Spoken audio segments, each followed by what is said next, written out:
பேசிட்டு இருக்காங்க. போகன் நண்பரிடம் சொல்லுகிறான், என்னுடைய அகங்காரம் என்னுடைய படிப்பிலிருந்தும் என்னுடைய எழுத்திலிருந்தும் வருவது அன்று. புரியுதானுங்க? இந்த கவிஞர்களுக்கு எல்லாமே ஒரு கெத்து இருக்கும் தானே. எங்க அண்ணாச்சிக்கு கிடையாது, மற்றபடி ஒரு கெத்து இருக்கும் தானே. இந்த கவிஞர்னாலே ஒரு அப்படி பார்க்குற பார்வை இருக்கும் தானே. என்னுடைய அகங்காரம் என்னுடைய படிப்பில் இருந்தோ என்னுடைய எழுத்தில் இருந்தோ வருவது அன்று. இப்ப நண்பன் கேட்கிறான், அப்புறம் எதில் இருந்து வருது?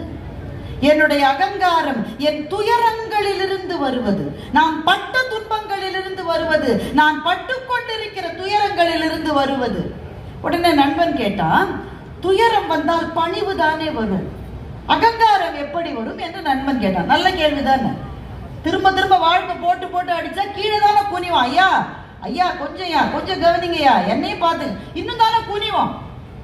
துயரம் வந்தால் பணிவு தானே வரும், அகங்காரம் எப்படி வரும் என்று நண்பன் கேட்டான். அதுக்கு போகன் பதில் சொன்னான், துயர் உற குறுகுகிறவன் மனிதன், துயர் உற நிமிருகிறவன் கவிஞன் என்று போகன் பதில் சொன்னான்.